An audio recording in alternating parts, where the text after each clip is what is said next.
Hi, my name is Rick Reynolds, and I'm in show business. It's been said that I'm the best kept secret in show business. Yeah, I said that, but it doesn't stop it from being true. I'm also extremely depressed, have been depressed, suicidally depressed my entire life, and I'm sick of it. So I've started something called the Happiness Project. I've given myself 6 months to get happy.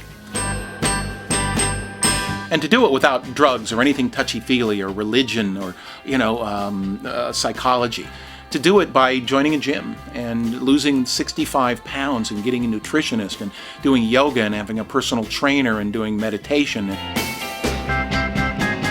To really just kind of lift myself up by my bootstraps and to stop being depressed and just to get happy.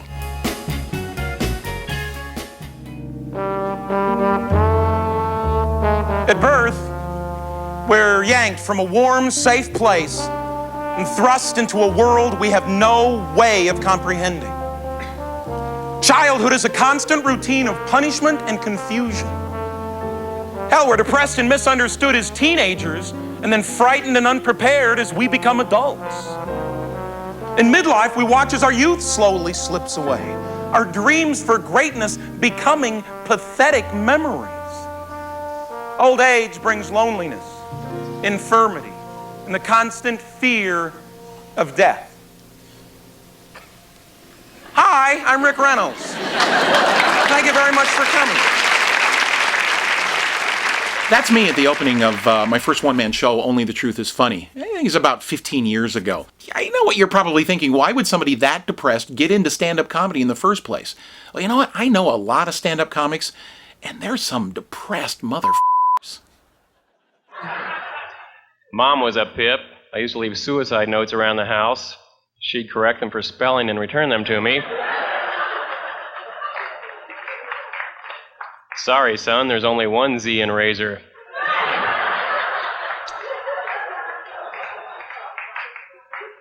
Went through a lot as a kid. When I was 16, I had a midlife crisis. Figured I'd get it out of the way early. Parents sent me to a psychiatrist. He listened for 5 minutes and said, Larry, maybe life isn't for everyone.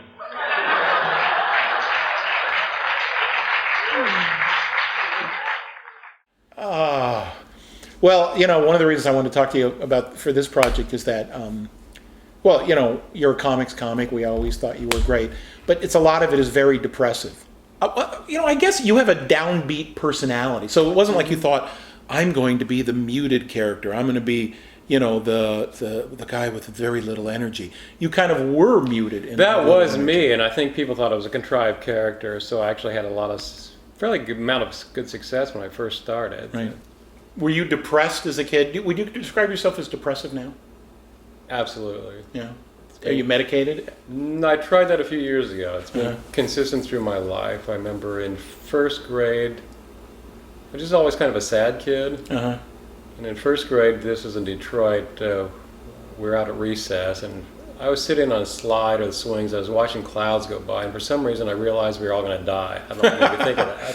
Clouds bring that on. Someone told me, though, like, if you're at all aware, life is really horrible. If you're not depressed, you're probably not normal. So you belong to the camp that ignorance is bliss. Because this planet, everything that lives has to eat something else. It's really a horrible planet.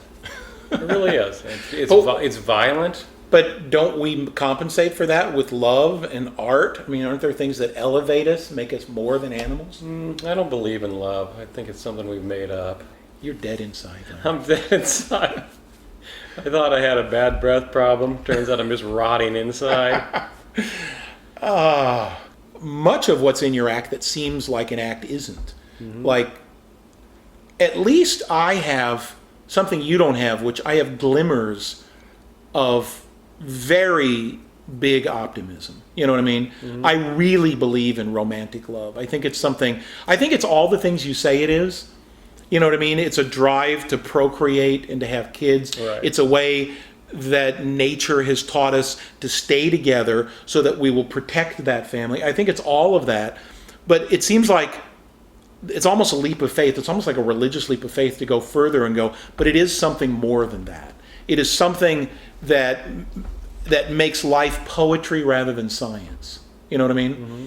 And it is sad that it dies, and it truly just about always does die. But living with that it's like if we never would die. What would life be like with that? So knowing that it can die enriches it and informs it and defines it. And I don't think that should be a reason to avoid it. Does that make any sense to you? Yeah, just that euphoria you get when you meet someone for the Right. first time is just, if you could keep that going forever, it'd be great. But it wears off. But is that so bad? I mean, rather than say it wears off, can't you say it evolves? It's like religion, which I don't believe in. But Right. if that makes you happy and gives you a reason to live, then it's like, And you're not hurting It's anyone. working. Right. So if it works for you, yeah. Right. I hate the ocean.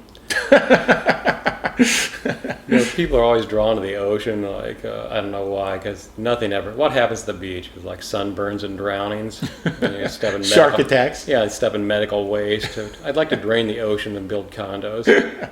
I'm actually being inspired to be a happier person just talking to you by seeing how badly you're running your life. Elevating you. You are, thank you. Anytime I feel bad, I'm going to have you up. Geez, if only I could talk to Larry Brown right now, I might put the razor blade down. It's Bubzac, a new drug. Bubzac. Bubzac. I love that. I took a big tub of Bubzac and I'm on top of the world. I guess the great thing for me in talking to Larry, besides just connecting with an old friend, I haven't seen him for years, is that he's worse off than me. I mean, he's in a cave where there is no way to get out. I'm in a tunnel where there is a light at the end. I believe in love. I know that I'll be in love again. I can hardly wait to have that sensation. And I have my kids. I have somebody to be selfless for. And I really do have, I know it sounds corny, I have blessings. I don't know, I found it very uplifting in a weird kind of way to talk to somebody more depressed than I am.